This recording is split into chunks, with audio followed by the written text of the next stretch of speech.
Alright, so I've got this giant grid. It's 80 divisions from one side to the opposite side, perpendicular to the edge. And I'm going to fold a brand new pattern. It's named Crinkle Cut, for reasons that you are going to see in a bit. I'm going to start by finding the center of the paper. This is less obvious in this grid rotation than in others because you don't start with pinch points to fold a diagonal grid.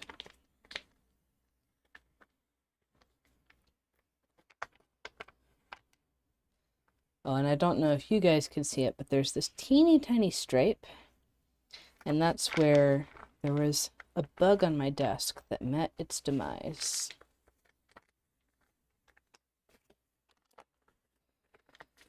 But it's pretty faint, won't be very visible. Yeah, the more you fold origami, the more you realize your desk is not clean. I'm going to be folding at full speed today. This is not a tutorial. This is a demonstration. And like most of my demonstration patterns in the last couple months, this one will be in the Advent of Tessellation's 2026 ebook. And if you are new to the channel, new to Origami Tessellations, Advent of Tessellations is my annual challenge. Every December I release 25 tutorial videos, and one each day from the 1st to the 25th, and they get harder as you go, so the challenge is to actually fold all of them. And I've been doing this will be my 5th year, so all of those videos are still available and you can see them all. They are on my YouTube channel. They're also at training.gatheringfolds.com/advent. And go ahead and start. So this pattern here is starting the same as dancing ribbons and dancing streamers. Dancing streamers I do already have a tutorial for, and that's linked down in the description. But this pattern today is using a brand new tiling, an arrangement of these twist shapes that I've never used before. So that'll be fun to figure out. And basically, what I wanted to do with this pattern is take dancing streamers, which has a string of 3 rhombi in a row, and make that string even longer. So now there's going to be 5 rhombi in a row.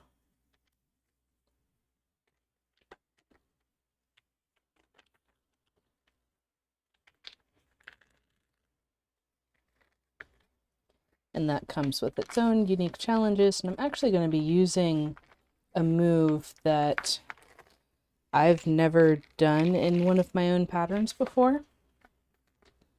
I have seen the move in other tessellations. I think you might even be able to find it in Eric Giardet's Origami Tessellations book.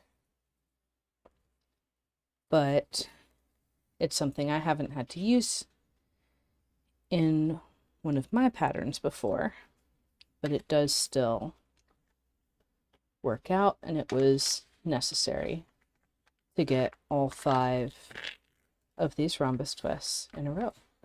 Well, early, I'm glad to see you here today. Doing decently well. How are you?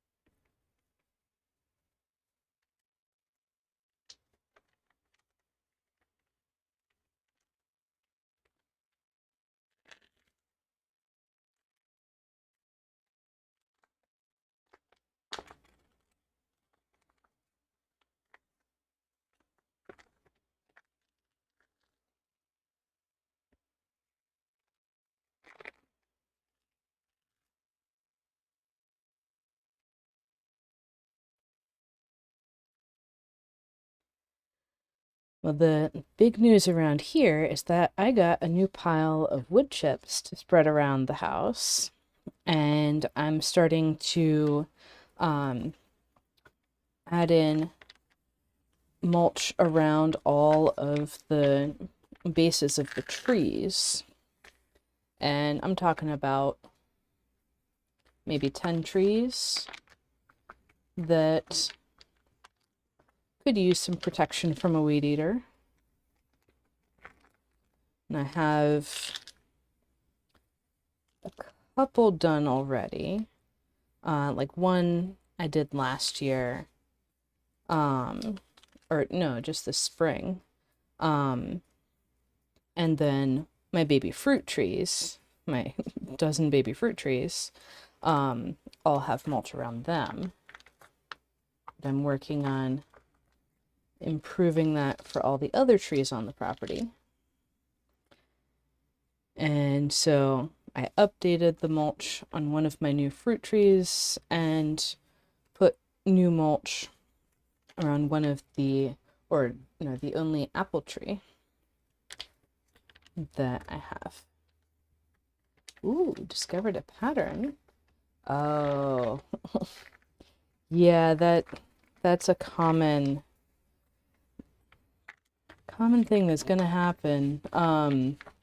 So earlier saying that they figured out a new origami tessellation, new to them, but then found it in Tessellation Garden, my collection of over 700 patterns. So that's a very common experience. Let's see, and here, well, very soon here, I'm gonna get into the, oh yes, right here, the thing that I said was a different way of solving things. Okay, yeah, that is going to be right there. So this move is going to stand in for 2 triangle twists. I'm going to do, so I'll have this point. I know my hand's in front of it. So I have that point. It's like I'm doing 2 closed triangle twists, but they're too close together to actually squash. You can see that better on this side. So it's like an I-beam structure. There's only one space. So I have to let that lay down flat.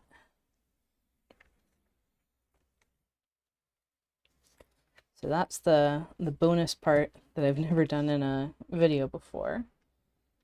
And then, let's see, how am I going to resolve around here?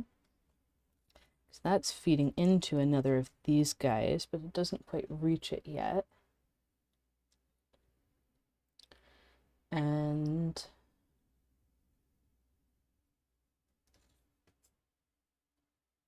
dun, dun, dun, dun, dun, dun, dun, dun.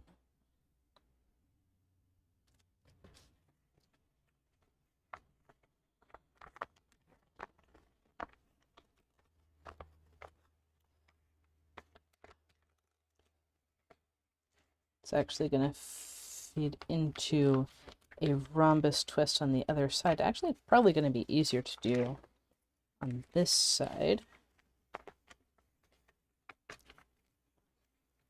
So I can see where everything goes. Go ahead and set up this triangle wrap.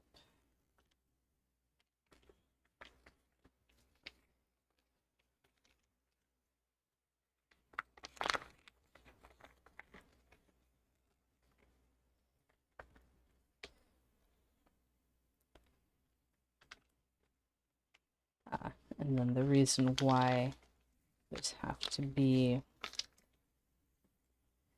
together Oh, and that's gonna be just a three-way intersection in there. That's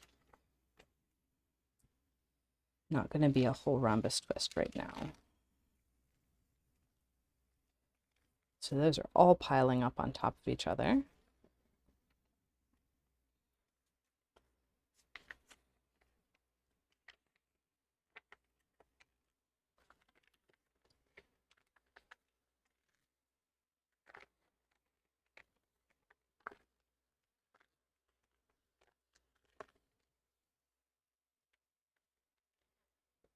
And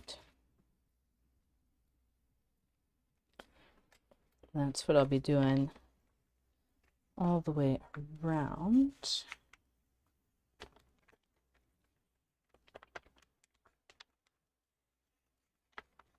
I just need to get the spacing right.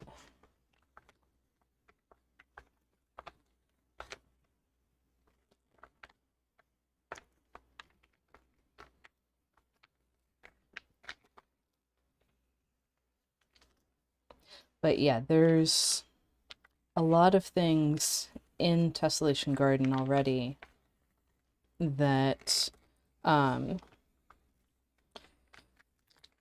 are like the things that were easiest for me to find. Basically, everything that was easiest for me to find is already in Tessellation Garden. There are some other things that are relatively straightforward to find that I didn't do because they use more grid. So things with a lot of open twists tend not to be in Tessellation Garden. But yeah, patterns like these, where it's like closed hexagon, triangle, and rhombus, those do tend to be explored already. But if I remember correctly, star-studded, that's a pretty hard one to find. So good job finding that.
And I just want to emphasize, like, why this move that I'm doing right now is weird. Usually for my patterns, I always, always, always have whole twists. But here I'm taking those two triangle positions. I'm making sure the pleats are all rotating the right way, except for this one sitting on top. Instead of folding that out to try and squash either of those twists, I'm just letting it lay down flat because there's not enough space between the centers of the triangles for both of those twists to squash. I could only get one or the other. And by having the pleat that's between the two lay down the opposite way, then I don't need to modify anything with the rest of the pattern because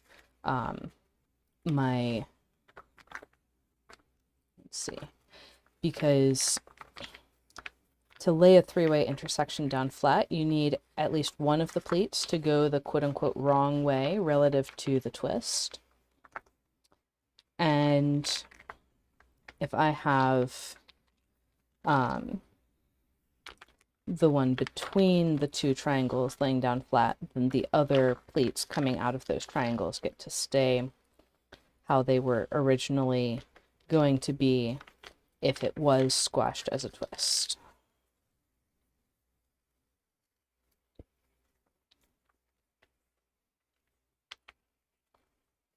And with this one, I'll make it all the way around the center. Of course, that wrap is not cooperating.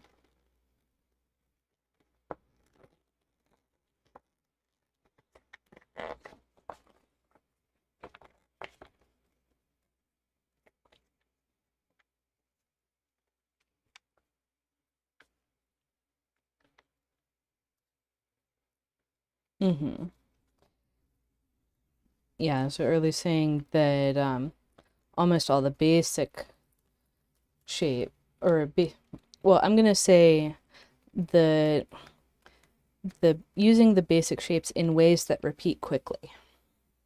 Basic shapes and basic repetitions, those have already been done. But like this one, using basic shapes in an arrangement that does not repeat quickly, that is where the new territory lies. And here, I'm also going to have rhombi that touch at the corners.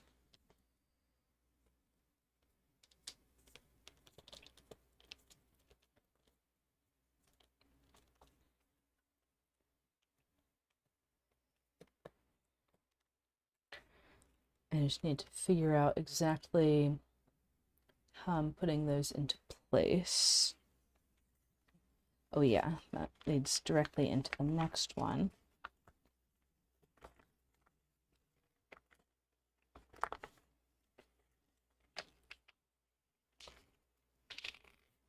And that, get that little piece of fuzz out.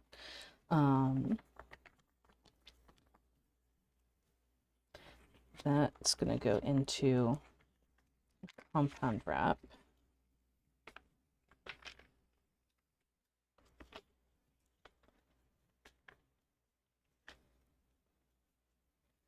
I can tuck that corner up out of the way while I squash, and then sit it back down. I do have options with the layering here. Either of these rhombus twists could be sitting on top of the other.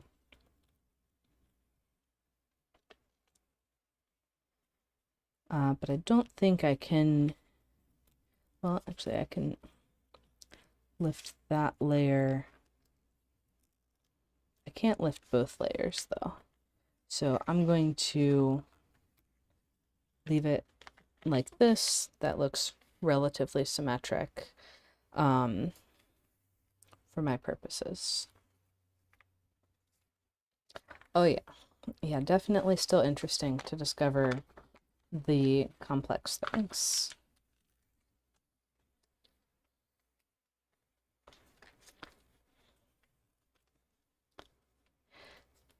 And then some of the discoveries that Dirk Eisner has been making recently with the double accordion pleats, that's feeding in new kinds of twists into our existing supposedly fully explored basic arrangements.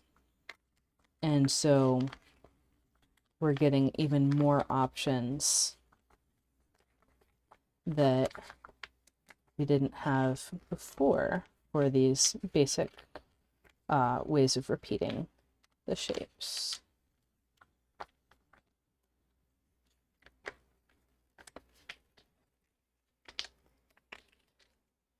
Yeah, when I first started designing tessellations back in 2018, I thought that I had to do super complex things in order to make new designs. But it turns out that there's a whole bunch of pretty basic things that hadn't been designed yet. And I was able to figure out things with different tilings, different symmetries. Like this one today is an example of using a different tiling. Arrangement of shapes no one has thought to use before. And this time I did have the overlap back behind, so I get an extra rhombus.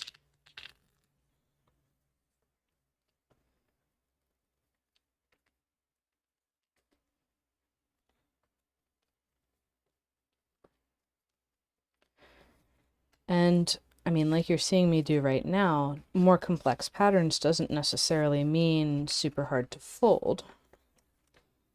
It just means that there's more distinct pattern positions. And over the next couple months, you will be seeing me fold things that are much harder to fold. In addition to, well, I should say one of them does still use basic twists. The other one that I have queued up has some weirder stuff going on.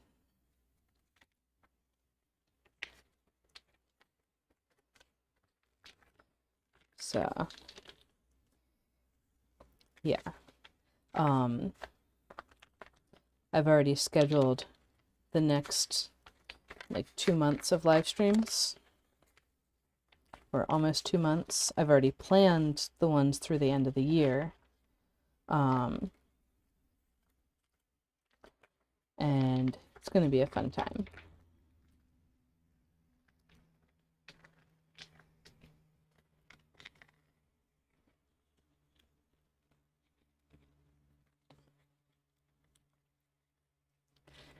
So the plus side of setting these two both up at the same time is that you don't have to deal with that unfriendly pleat overlap. The downside is that you do have to deal with the fact that these twists do squash overlapping each other.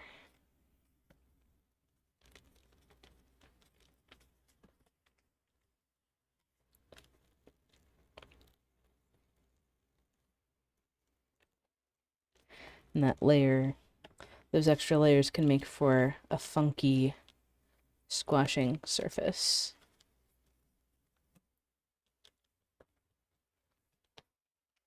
Yeah, that's a very dense point in there.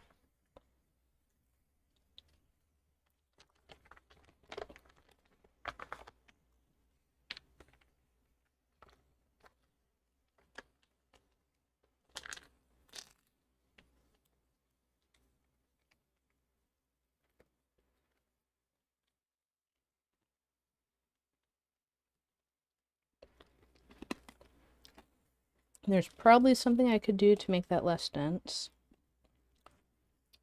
Yes. It involves folding through the rhombus twists, but I can make it less dense if I so choose.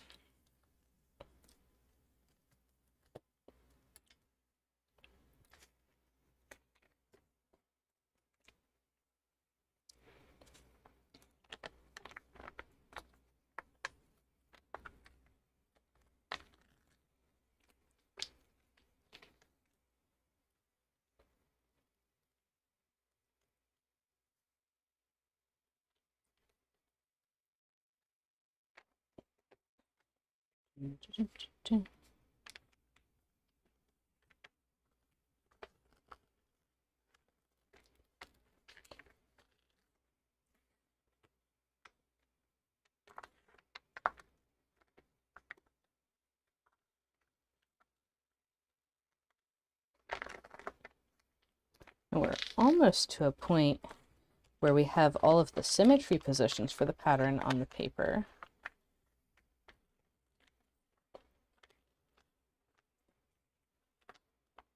We're not quite there yet.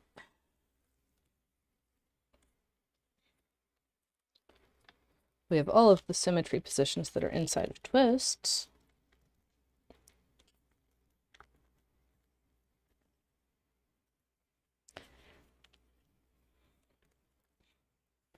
But we don't have the one that's going to be like right here.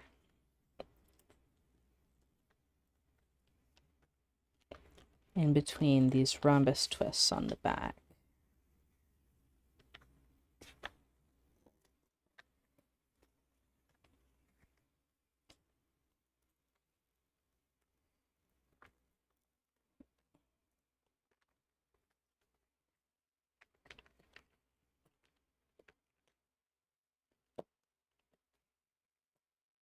Okay.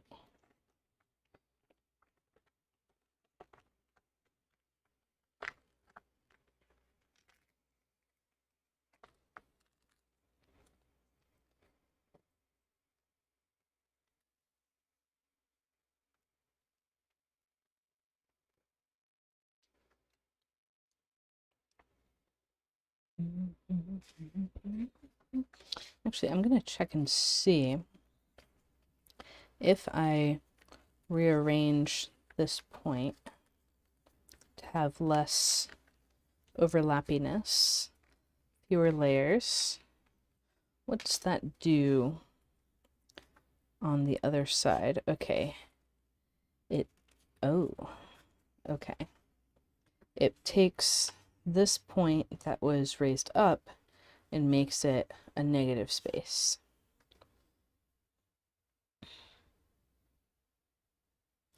TBD on whether I like that.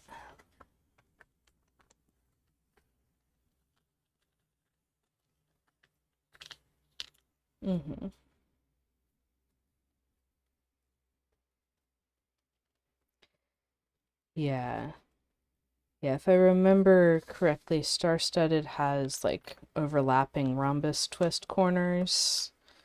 I'll have to double check exactly what that pattern entails. There are some really, really hard patterns that use only basic twists.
Oh, that's what I was missing.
Oh, maybe I can bring that corner out of the way while I squash the other rhombus, and that would give it... Yes, I've been fighting with these rhombi the whole time to get them to squash over the extra layers, when those extra layers don't need to be sitting there right now.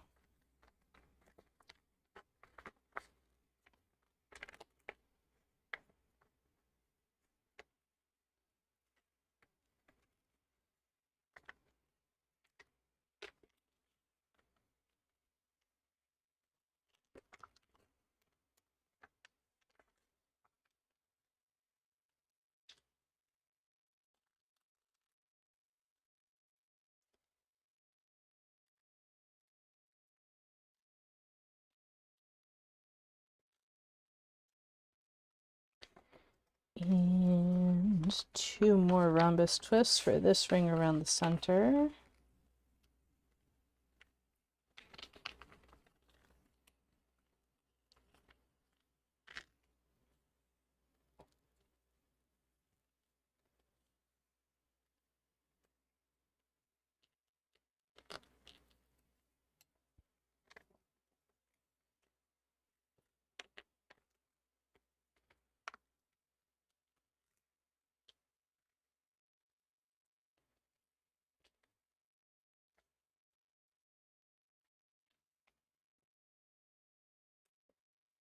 And now on to the next. Okay. So now I get to find out, this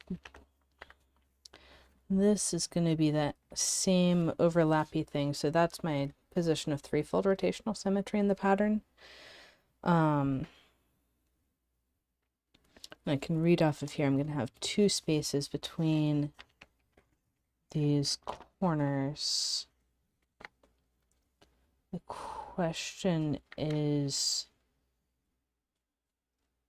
I guess I have to do the whole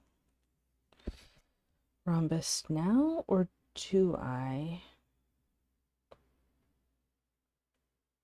Yeah, it's a bit of a pain though, because that's going to send a pleat back through here in addition to down this way.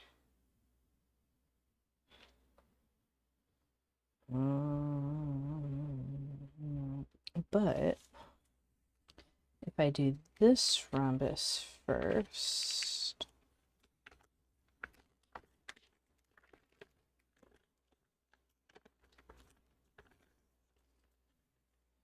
I can find exactly the balance point where I don't have to make pleat overlaps back through the other set of parallel pleats.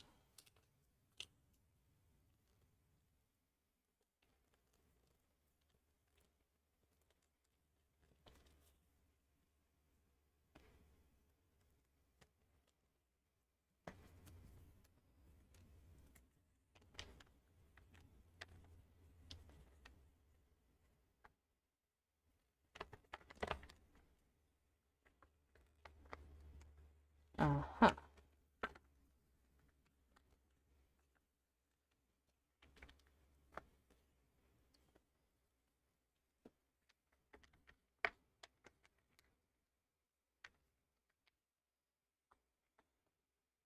Well, and that one can sit as a 3-way intersection too.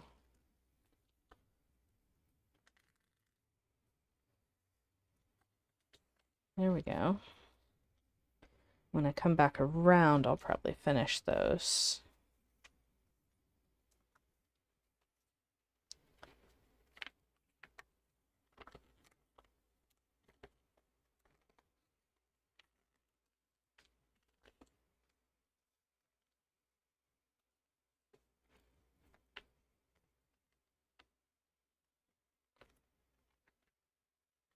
So now I have all my symmetry points.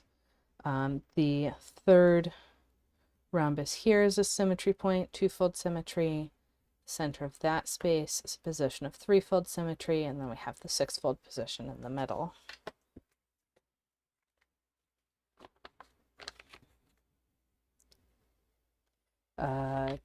That's not going to be a rhombus. That's going to be one of the triangles.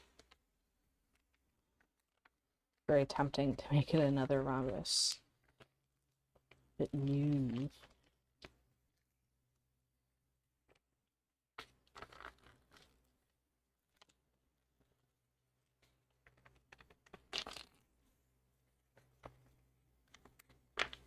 That feeds into the new rhombus, yes.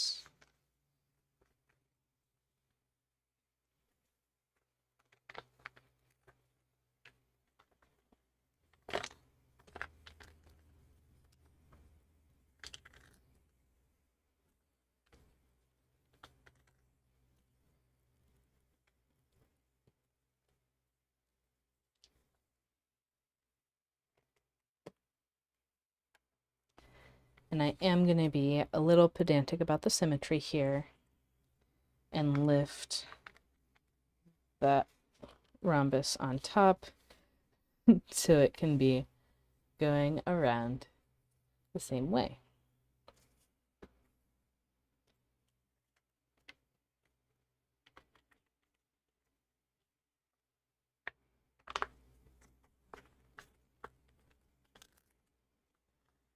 And then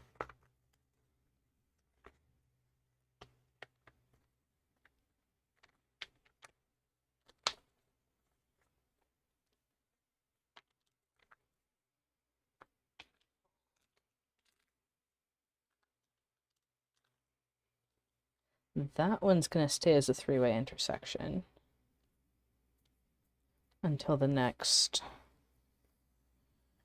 ring around, which makes sense because these are 6 rhombi around one space.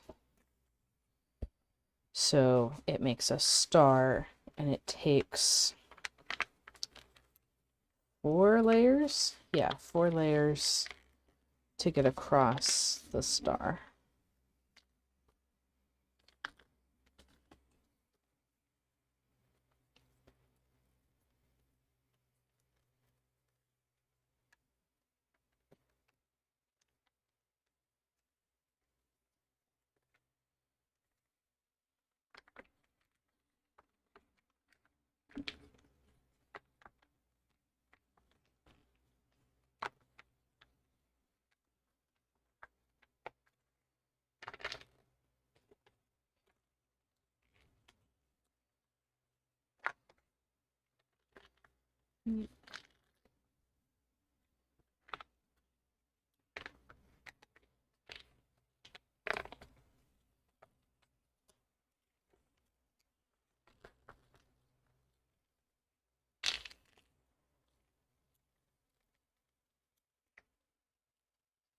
I guess if this one's going to be under anyways, I can hold it as the bottom layer.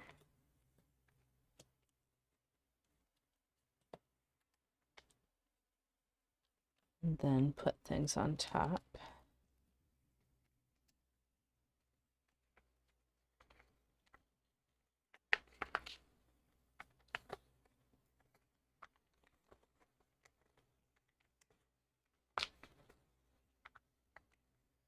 Oh, one of the interesting things about these patterns that have tiling breaks aligned with a diagonal grid is that it doesn't matter which way around you fold them, like clockwise or counterclockwise, because there's no real directionality to the pleats. Now, one direction you're going to have more triangle wraps, and the other direction you're going to have more compound wraps when you have this many rhombus twists. But that partly is determined like by each individual ring around the center. And it's not something that I'm particularly concerned about.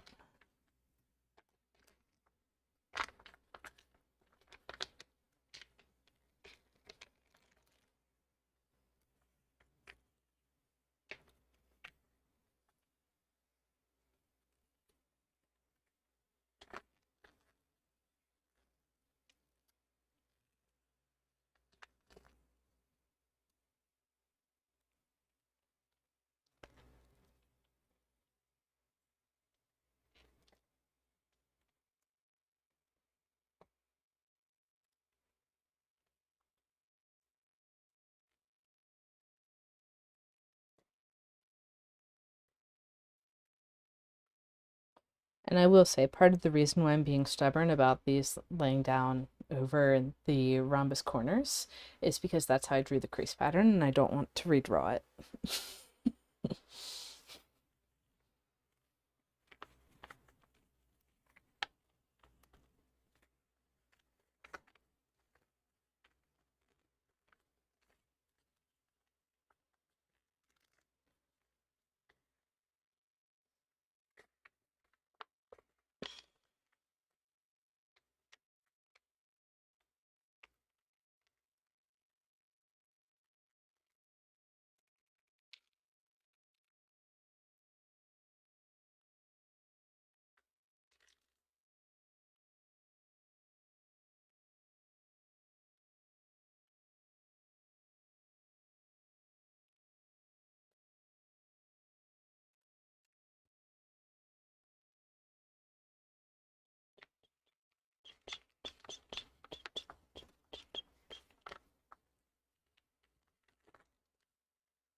Oh yeah, and continuing what I was saying earlier about the Advent of Tess ebook and how this pattern is going to be in it. This is the second to last pattern that I'm folding for the Advent of Tess ebook this year. I mean, as always, I have an idea of another pattern that I could include, but I'm going to stick with my list. I already, well, this was even a bonus pattern. Like, if I finish folding everything else early enough, then I can add in this one. So that's how this ended up as today's live stream pattern. And the other one that I'm going to fold, I had done on a 32 division grid just to get it done, but then I really liked it. So now I want to do it on 64. So that's how my brain works. It's like, ooh, shiny pattern. Must do it on more grid. And Advent of Tess is a great excuse to do that. I don't really refold patterns any other time. Other than that, it's all like, gotta make sure that the patterns get folded at all. So I don't typically redo patterns once I have a photo.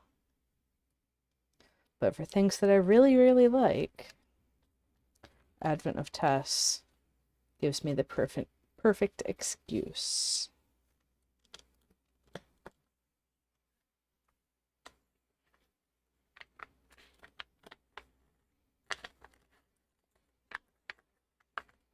Mm-hmm.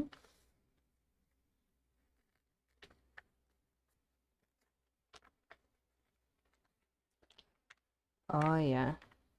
Yeah, tightly coupled is actually another of these patterns that I folded for Advent of Tess this year. Was in the last Tessellation Garden update. That's a good one to practice, for sure. And, I mean, practicing any flagstone pattern is going to help with super dense things like star-studded.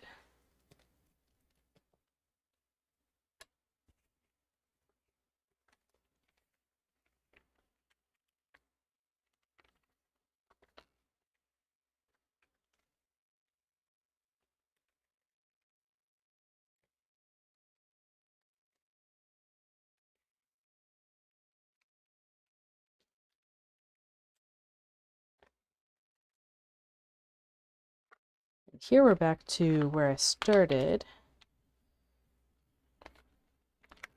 So I can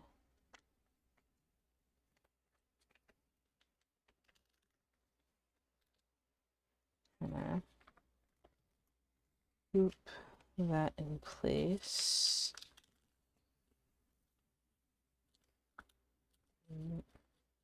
Yoink. There we go.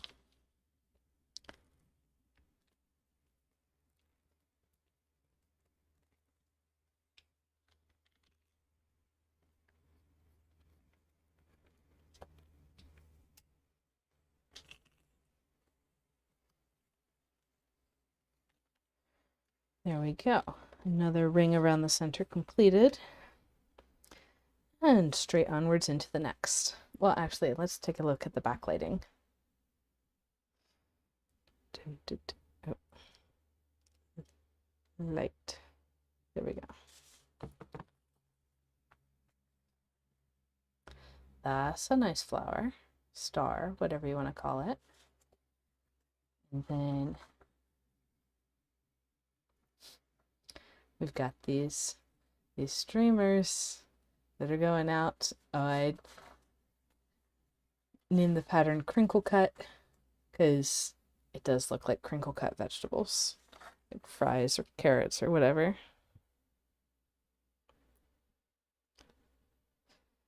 I was originally going to name it something else, but then I learned more about what that name actually meant and decided to name it Crinkle Cut instead.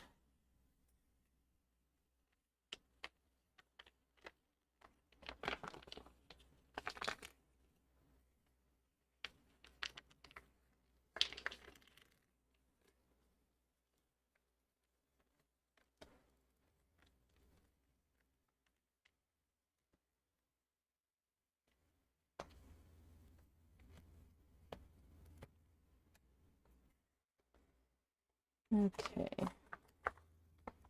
this is the one with the two three-way intersections. This up here, I could flip over and open it up into two three-way intersections. One of those is going to end up as a rhombus twist by the end of the ring.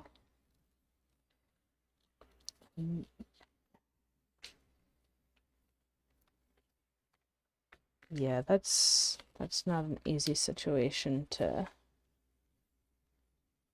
get those solidly in place. Oh, and looks like I forgot a compound wrap. Oh well. I'll just deal with the overlap.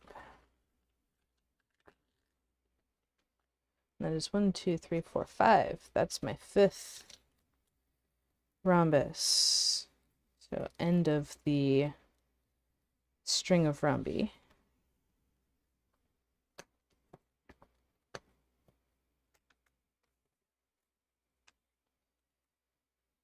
And then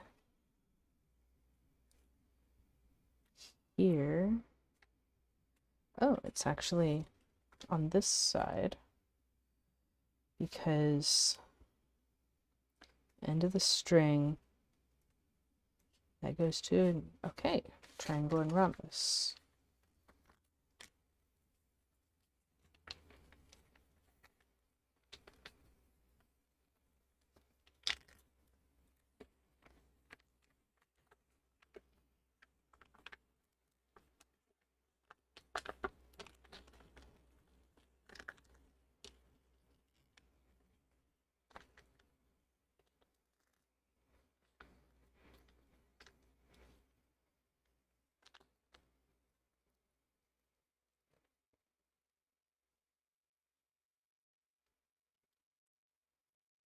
So the next ring around, we are going to see the start of the next hexagon.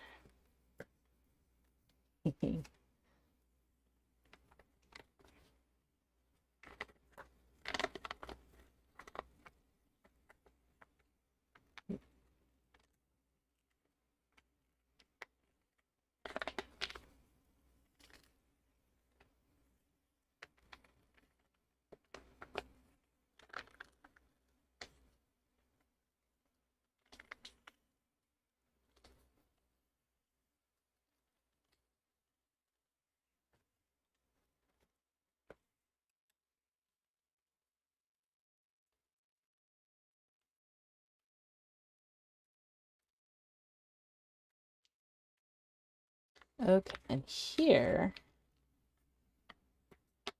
we have a rhombus dropping a triangle wrap into an existing triangle wrap.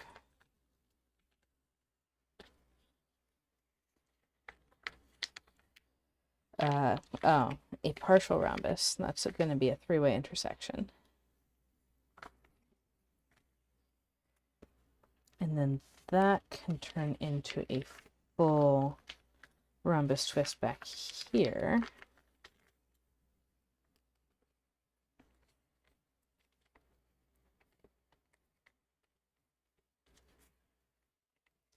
And actually having these guys as a pleat overlap is not a bad way to manage it. But I do need to open it up to get all the pleats in precisely the right location before I settle it back down. And then, that's the compound wrap that I missed before.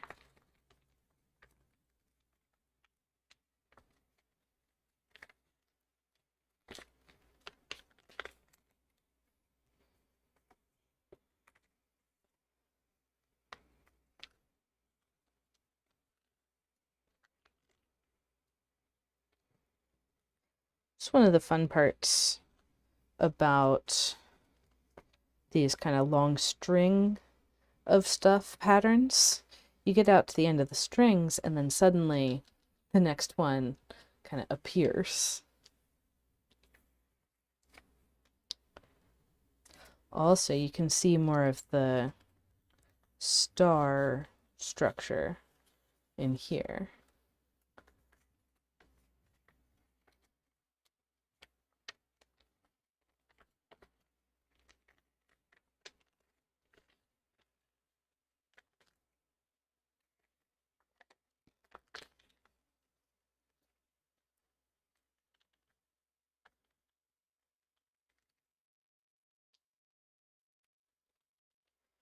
I can choose to fold that triangle first before creating new pleat overlaps with the rhombus.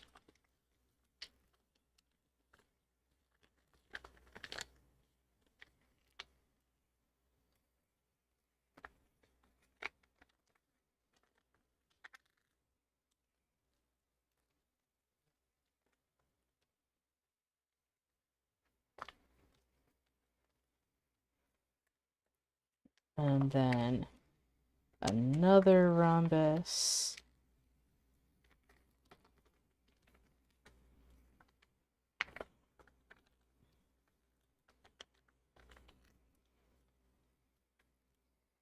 And then, fun fact, I knew not to fold the next rhombus as a whole rhombus because If I did that, it would create a new pleat overlap back behind. But I'm still working on those overlaps out ahead, so that needed to wait.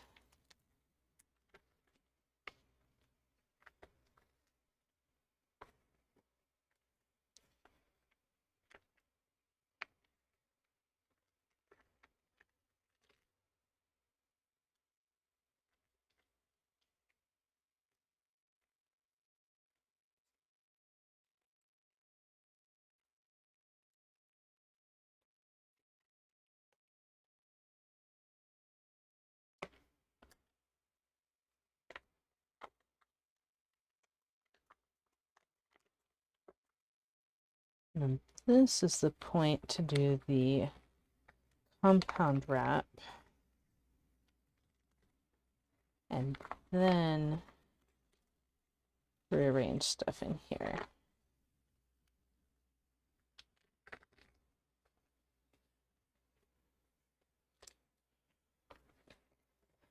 Much easier to work with.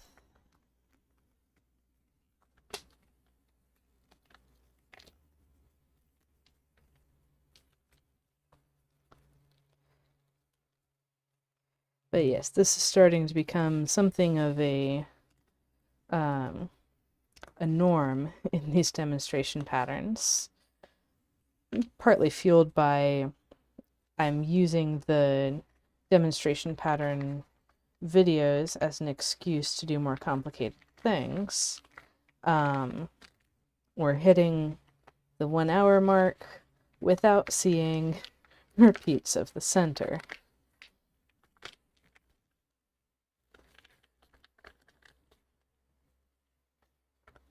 But we will get full repeats of the pattern.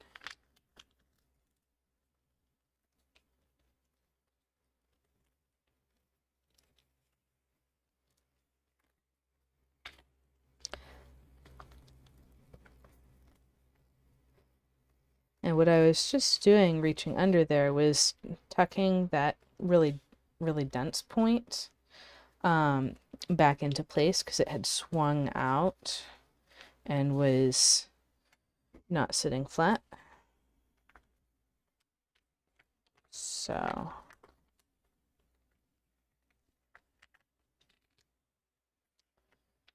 there's pluses and minuses to having dense spots.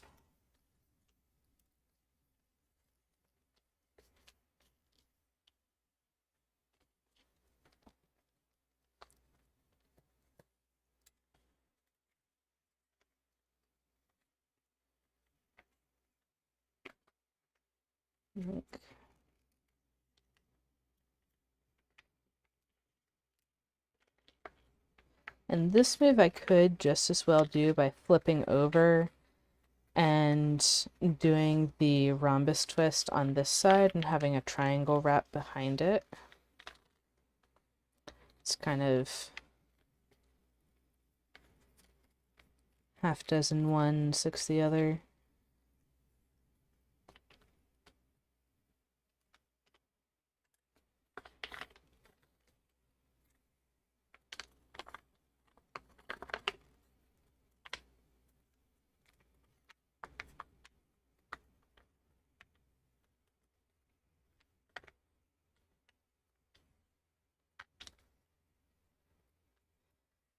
Oh yeah.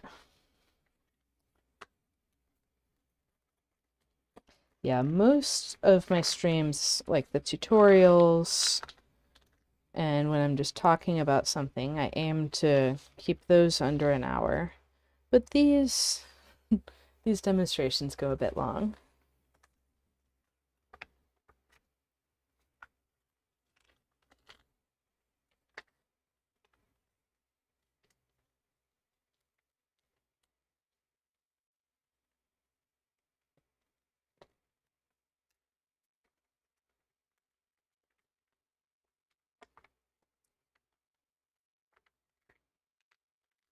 They basically last as long as my patience for sitting here lasts.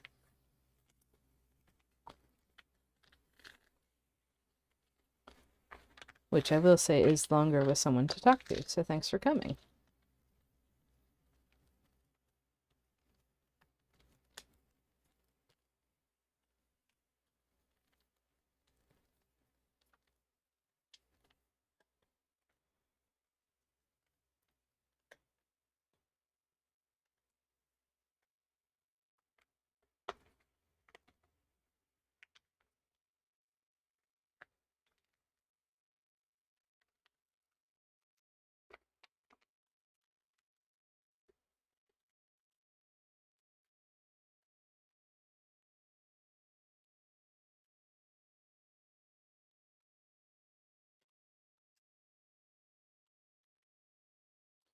So this is where I mentioned you could just flip over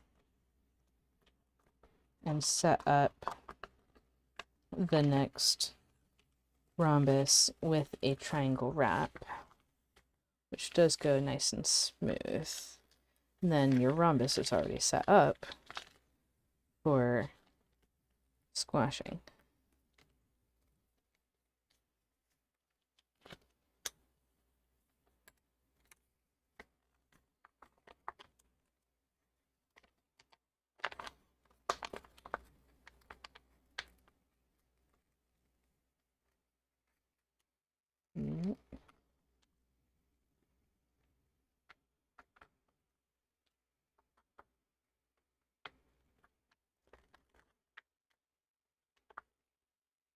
How many pokes does it take to set up a compound wrap? Exponentially many, apparently.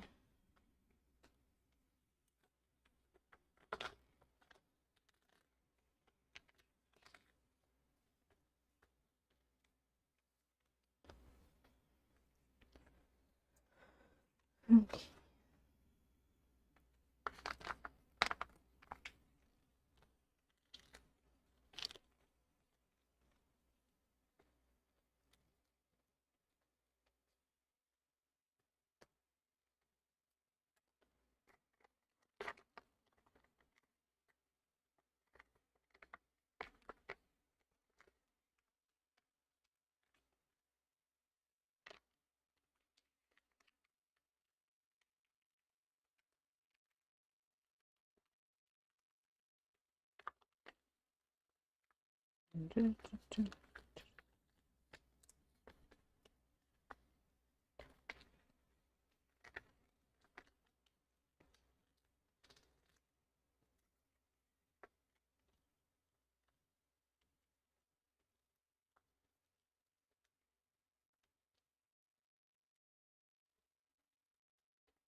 Got another little fuzzy.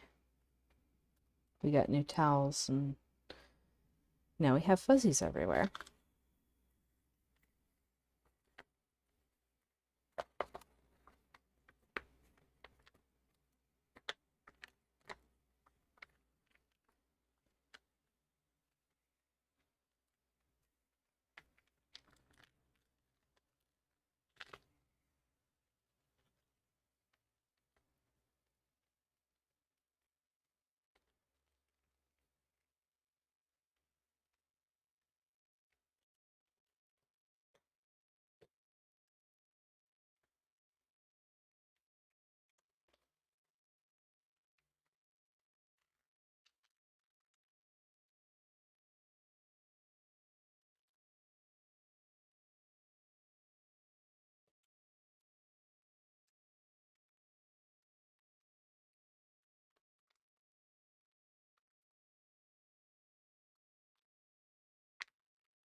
We are moving right along.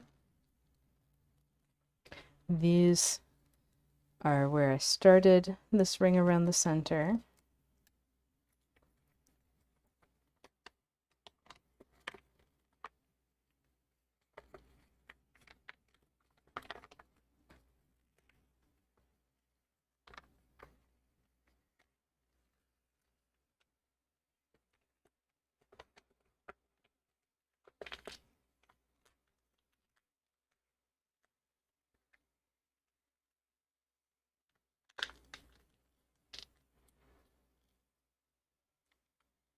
So we've got triangle, rhombus, rhombus, three-way intersection waiting to be a rhombus.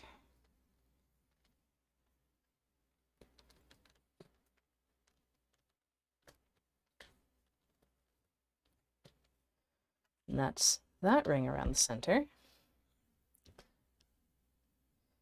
Now let's see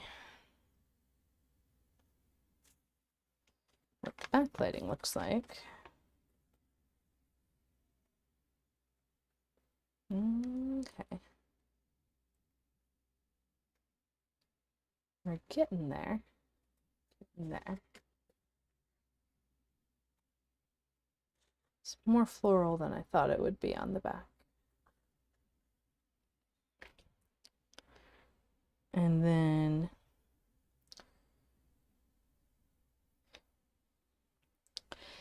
yeah, sky tone is great. I'm guessing earlier that you got your sky tone from Origami Shop over there in Europe. There's yeah, I love this paper. It's the best. So for this next ring around the center, I'm starting with that three-way intersection, and I'm leaving overlaps on both sides.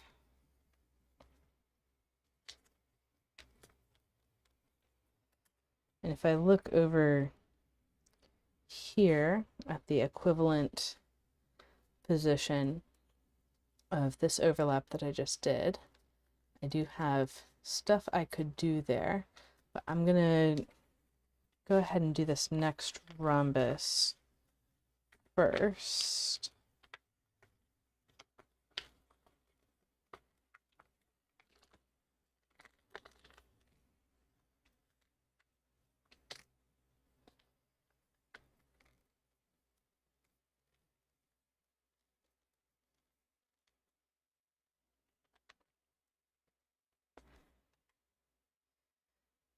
Actually, I'm going to get myself to a state where I'm working on the other side of the paper.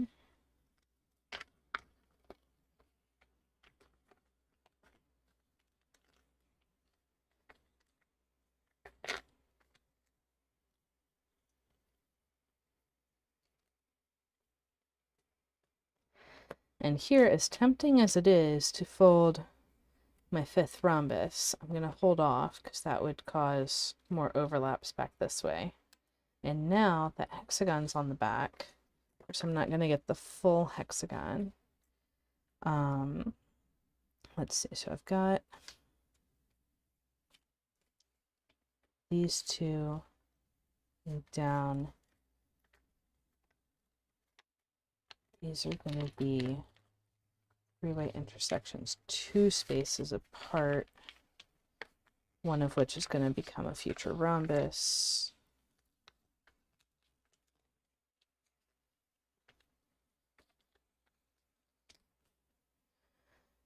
Lay down, and then here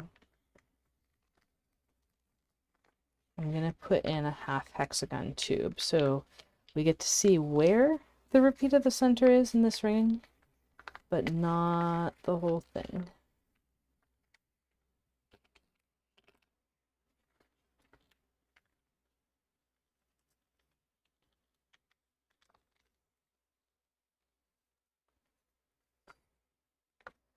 Okay, and I get another triangle off of that.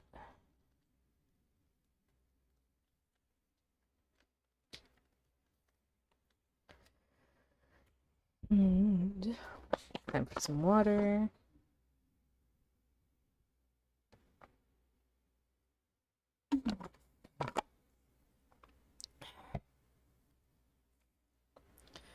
Okay, so I'm not going to get a whole rhombus on here. I'm just debating how I want to approach this. I think start with this rhombus.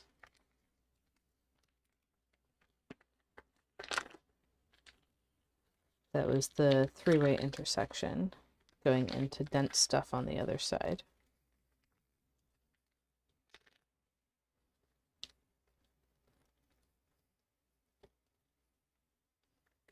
And I may as well do the next rhombus too.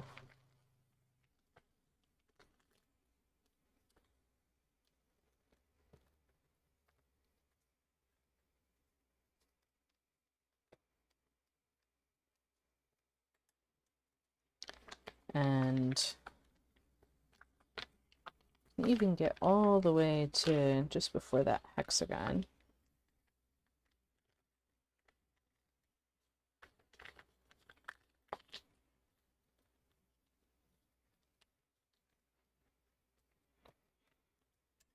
Because I'm pretty sure everything I'm going to do in here is going to be on the back.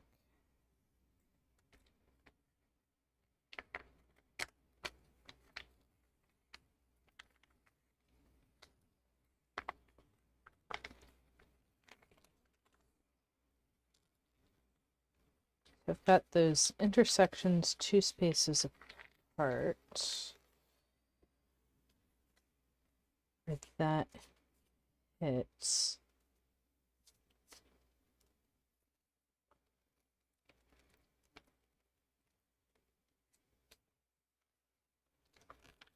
I'll go ahead and stick them here. Then I need that next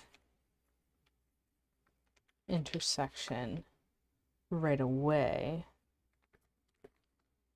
And that's going to leave a 3-way intersection. Or a triangle wrap. However you want to talk about it. Behind. And all 3 of these are going to really lump up together. Okay. And onwards.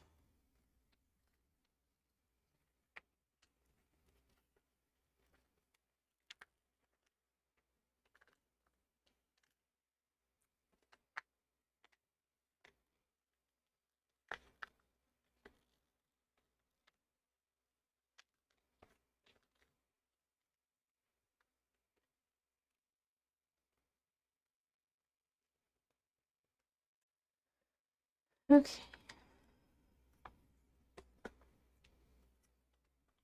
And triangle.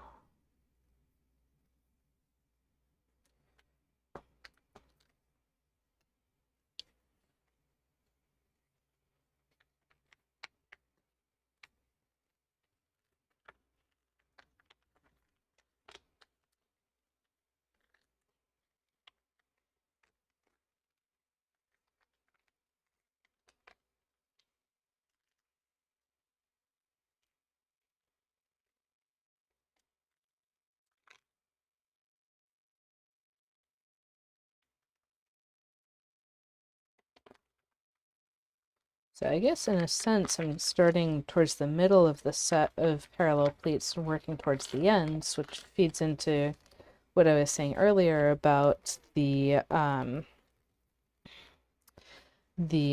patterns with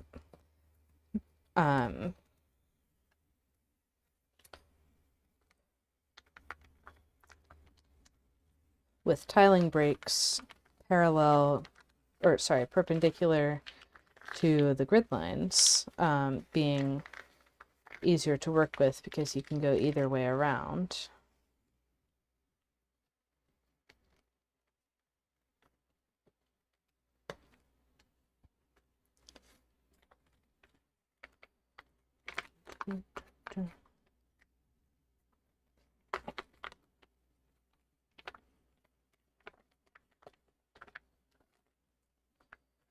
So I've got 4 different 3-way intersections that I'm making here.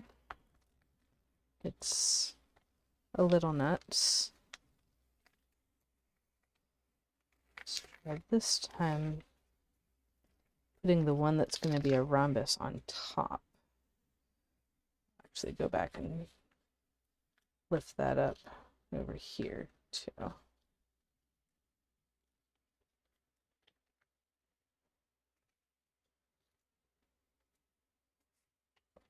And there. Okay.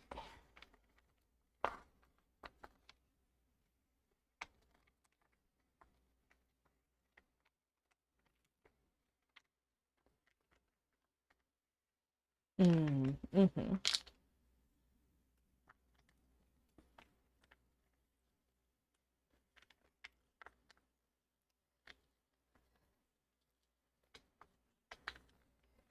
Yeah, so earlier saying that they bought their Skytone directly from me, gatheringfolds.com, and had it shipped to Europe, which is always an option.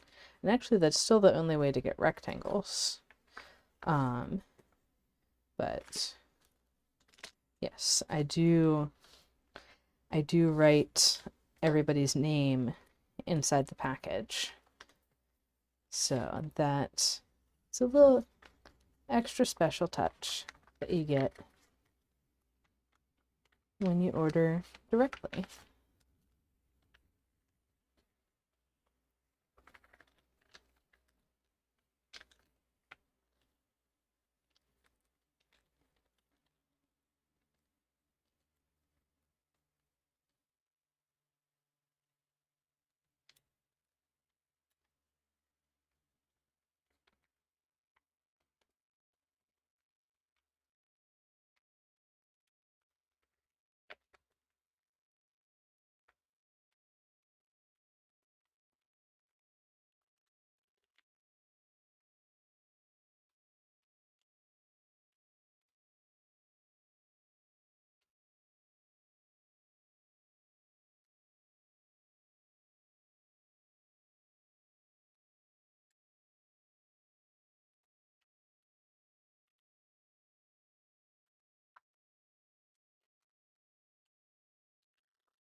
And hexagon.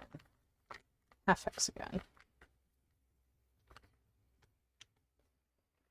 And actually, now that I'm thinking about it, I haven't ever calculated how many distinct rhombus positions are in this pattern. I know there's 3 distinct triangle positions. There's the one on the front and each of the 2 overlapping not squashed triangles in the back.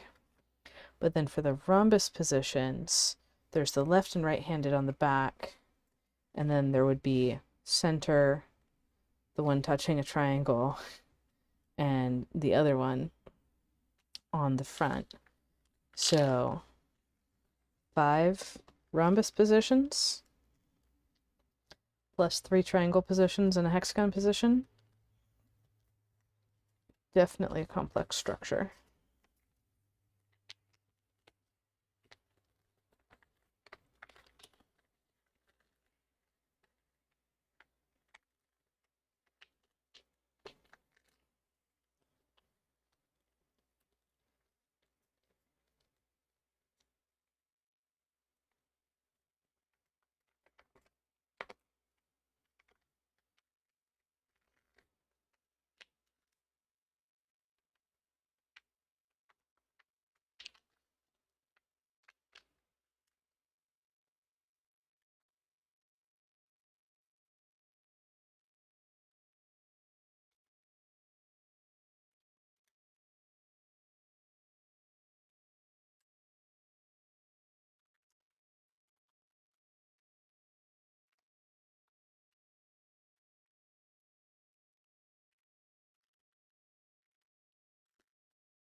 You can tell my brain is starting to slow down because I was just trying to put in all the pleats of that hexagon, not just the ones, or the one additional pleat that I actually needed.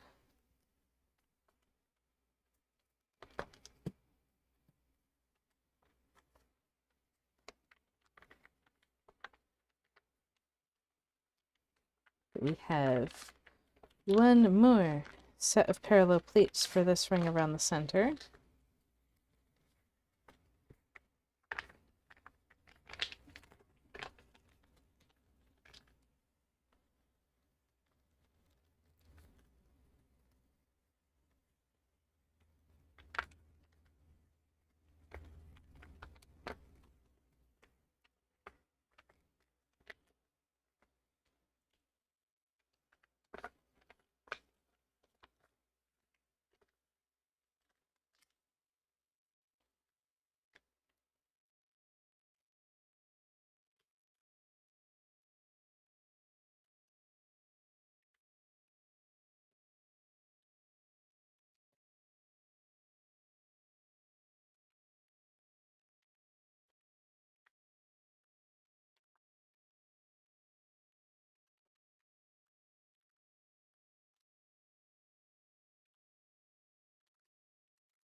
Wait, well, this is going to be resolved on the backside too. Or is it? Is it? No. Yes. Hexagon first. Whee! Hour and a half straight of folding, and my brain is fried.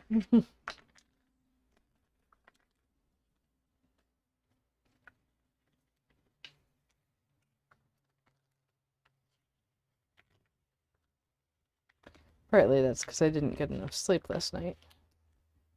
But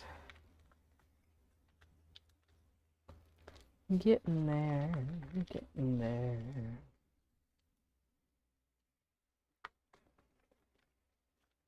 And the triangle.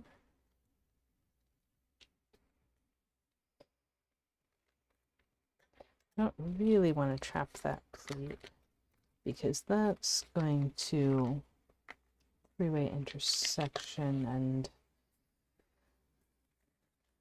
I'll see exactly how that is working out here. There we go.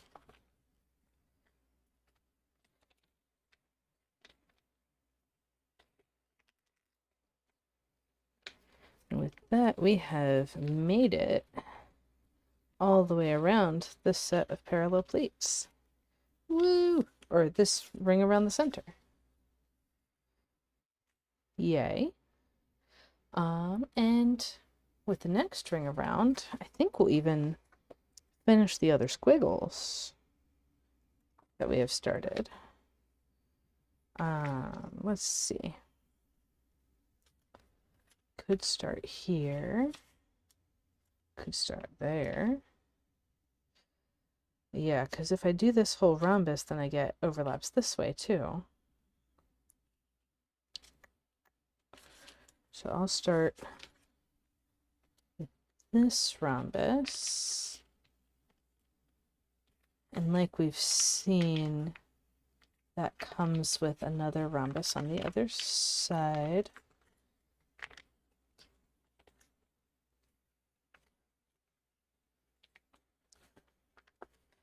And this I'm leaving as an overlap because the next rhombus is on the same side.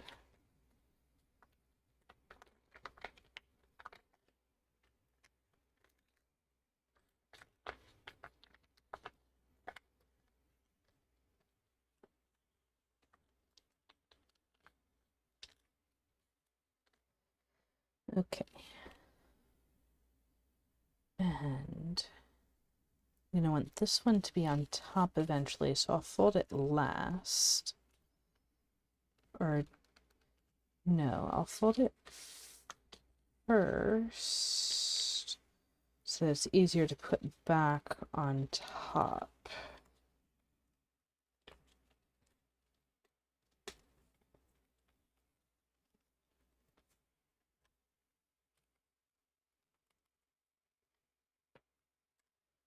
And then move that all out of the way while I fold the other.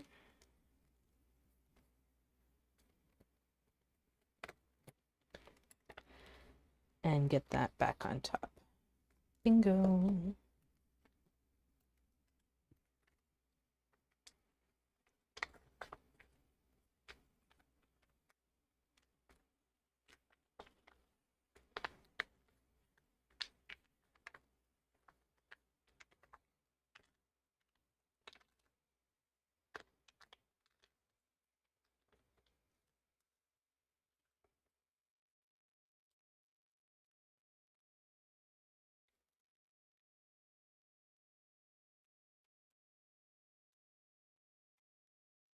And then I'll do the rhombus on the other side and do the triangle wrap.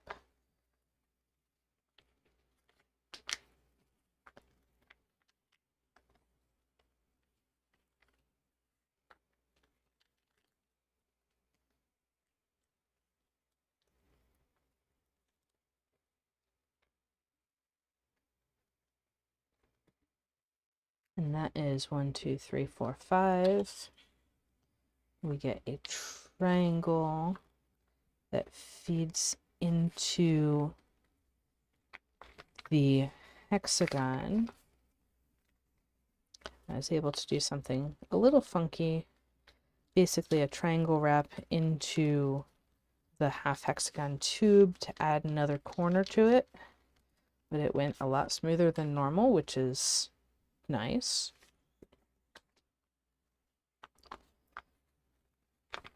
And then getting those last 2 pleats of the hexagon. Now I have a repeat of the central twist. An hour and a half in. Woo!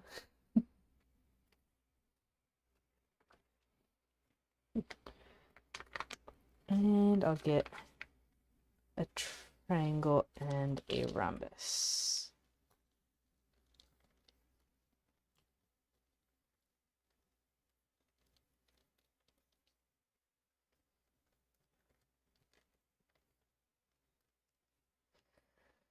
Okay. I still think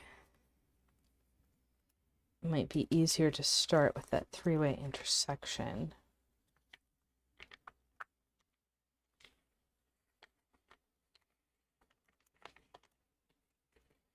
In this case, I need a compound wrap.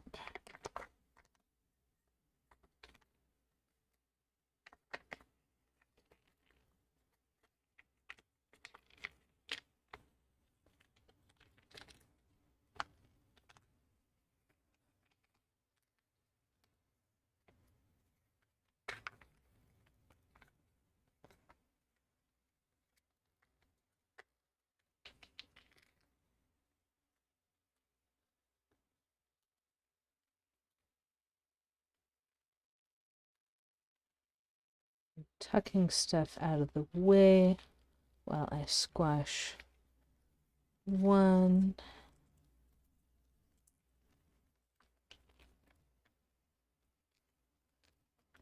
And then tucking that one out of the way while I squash the other.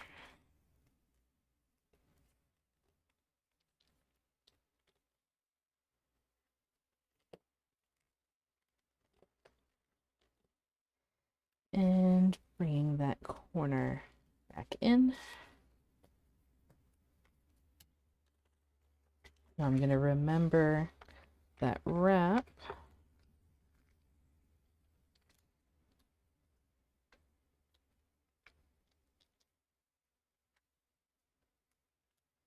I guess I didn't have to flip yet. I still have another rhombus on this side.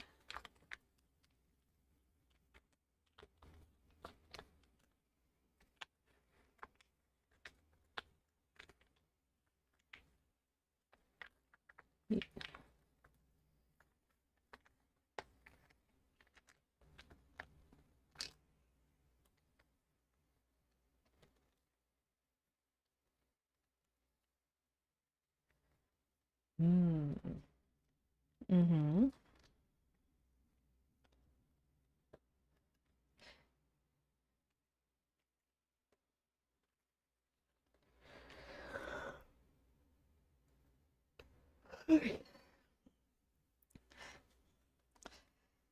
And in the comments, we see like this pattern reminds Erlu of a pattern of Zach's. I'm not sure exactly which side you were talking about because I keep flipping back and forth. But yeah, Zach's design style and mine are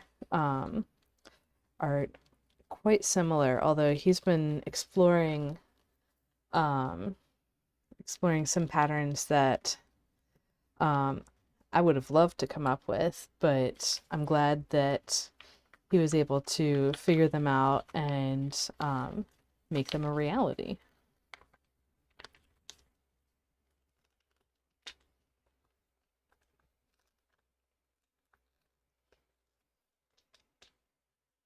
Let's see, rhombuses around a star shape, like these rhombuses around a star shape, or like these rhombuses that are a star shape in the tiling. So they're both kind of starry.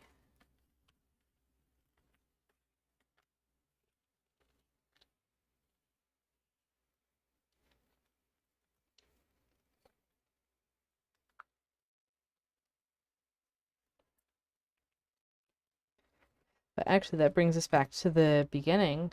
I'm so glad that there's more origami tessellation designers out there now, because then I don't have to fold everything myself in order to see what patterns are possible.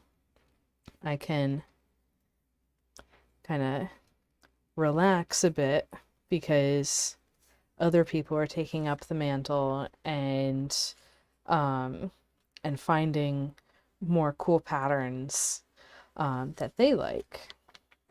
So that's a great part about being a teacher, is seeing your students run with it in ways that you couldn't even imagine.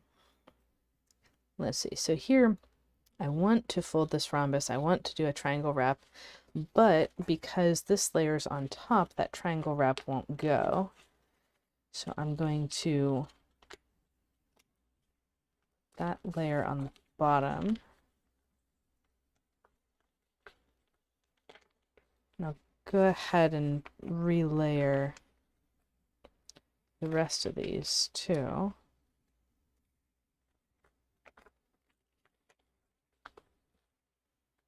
I went against my best practices that I taught last live stream with the rupture tutorial, and guess what? It came back to bite me. Okay, so now I can get the three-way intersection there, or triangle wrap, and that is real dense, but I don't have to put any weight on it. I can just let it be real dense over there, and then do all my pressing over here.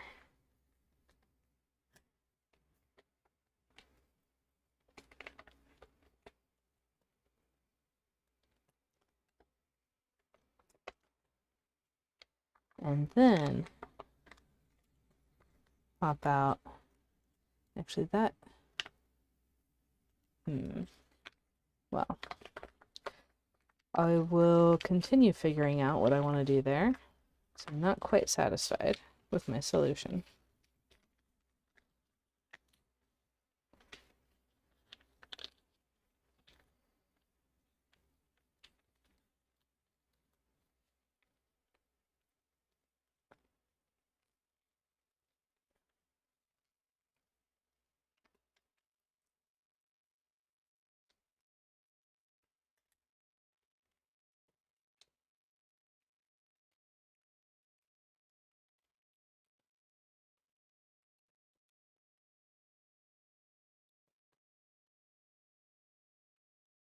Okay.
And then I guess the big mystery today is why this move is so easy, because that is something that is usually harder, but I'm guessing I'm usually approaching from the opposite side of the hexagon. So that's wild.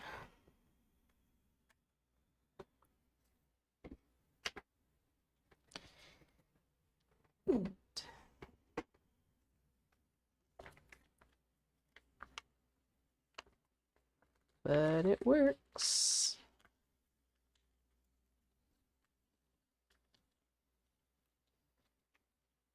Okay.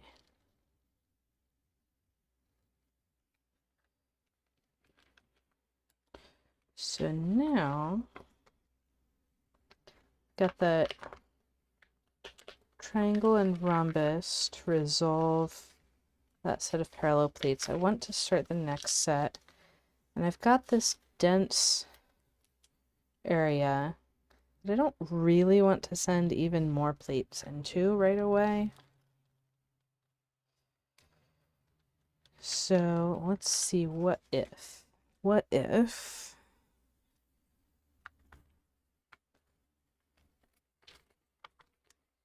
And this is the way I was doing it before.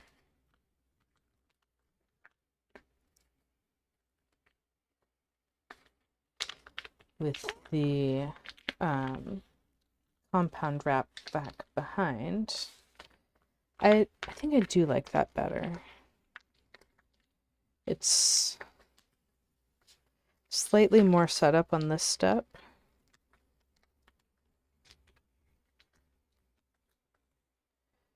But it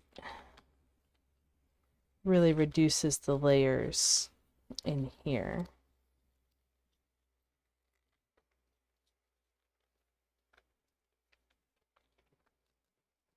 And then I never have that crunchy 4 3-way intersections in the same area problem.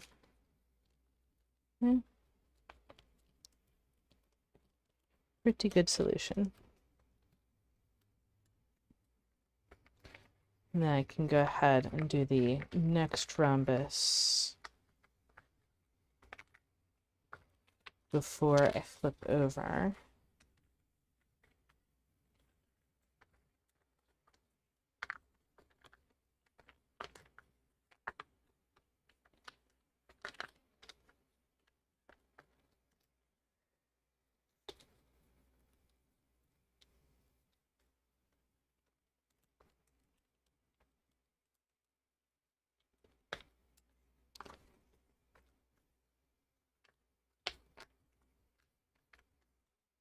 I just have to remember that rhombus is there for, or the wrap is there for a little longer.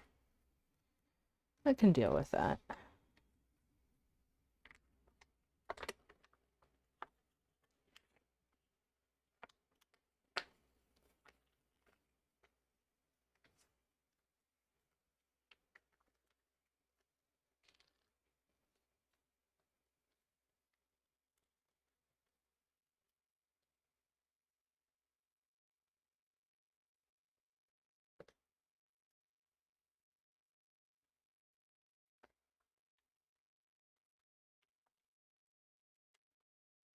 And then the surprisingly easy triangle wrap into the half hexagon tube.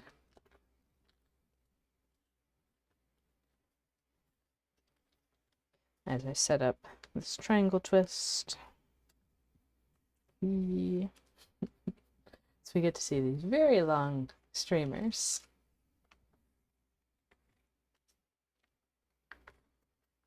Or crinkle cut. Maybe that's what's making me hungry, thinking about crinkle cut fries.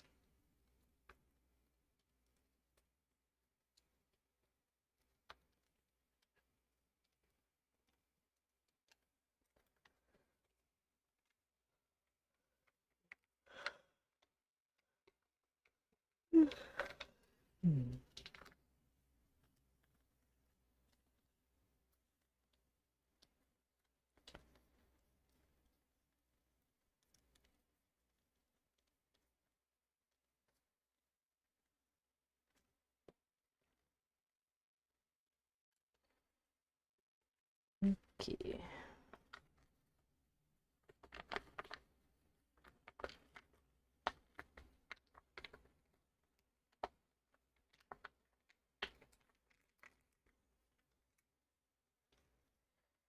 Yeah, so in these complicated situations, I usually, for the first thing, open whatever I need to open. Second, fold whatever pleat has the most overlaps on it. Then make sure I have all my wraps. And then get the rest of those pleats in place and start the squashing process.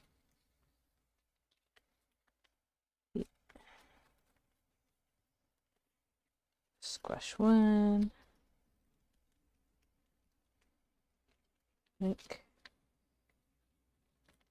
Squash two.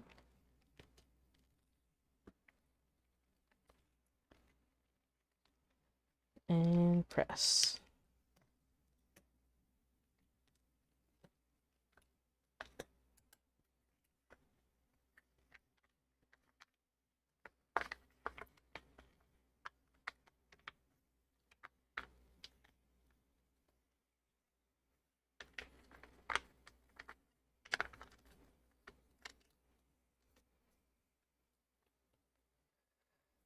And let's see, how many rings around the center have I done so far?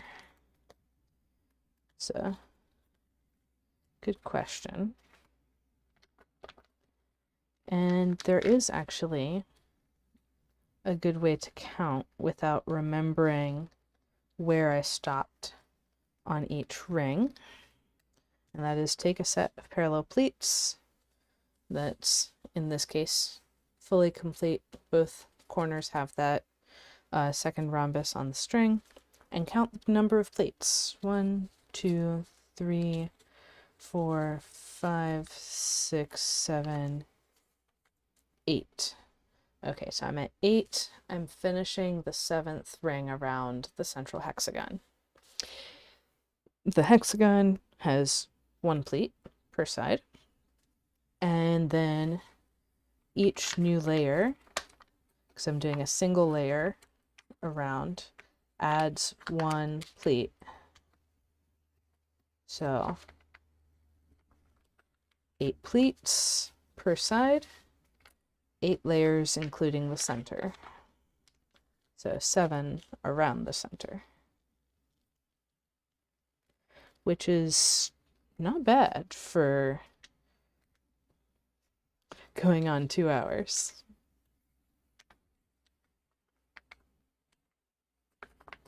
So yeah, I'll finish this ring around the center and call it a day.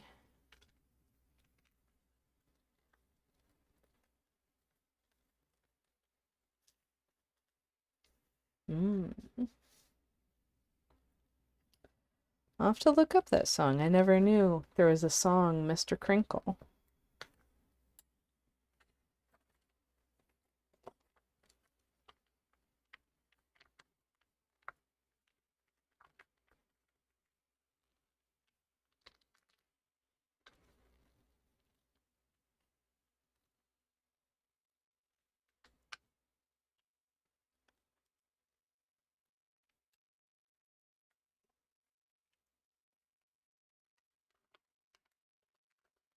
Of course, the other reason to use Skytwin paper is the crinkling of the paper as you make these folds on the grid. And we'll see a bit of that as I get these next twists in place. It's a very poppy paper. Like, even in origami events, if I'm reversing the creases for my grid, I get looks like, who's opening a bag of chips?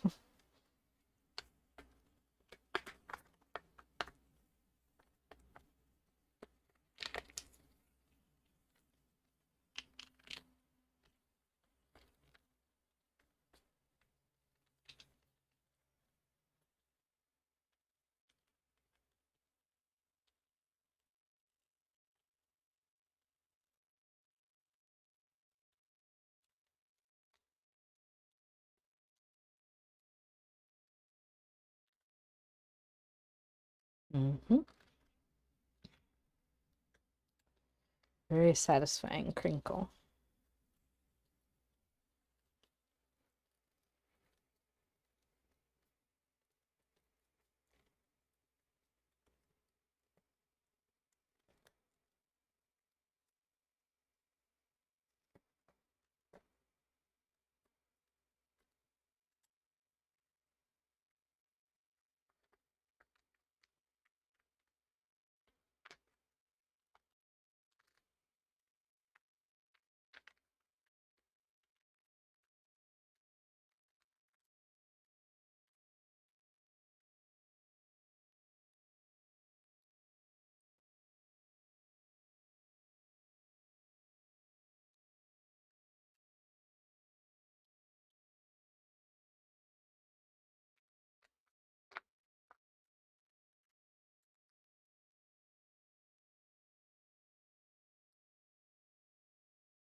Okay. We're getting close. This next hexagon is the last hexagon to finish in this ring around the center.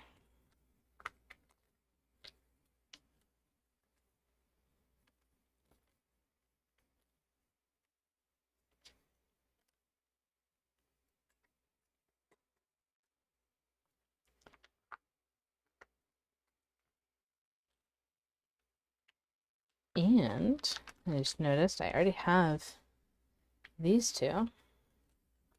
So this ring's going to finish very quickly.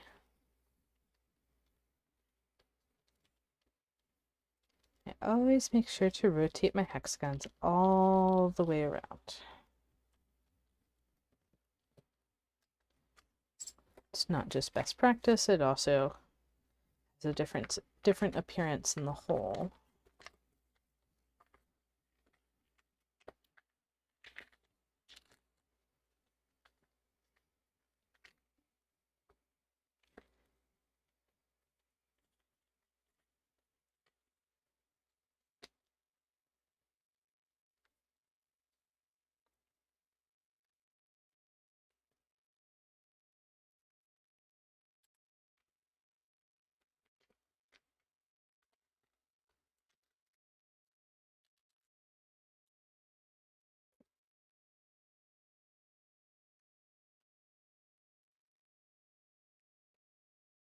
Okay. Wow. So almost 2 hours, and I've gotten repeats around the center, or repeats of the center twist, and all of these squiggles, like a whole wheel of extra long squiggles. Let's take a look at the backlighting again.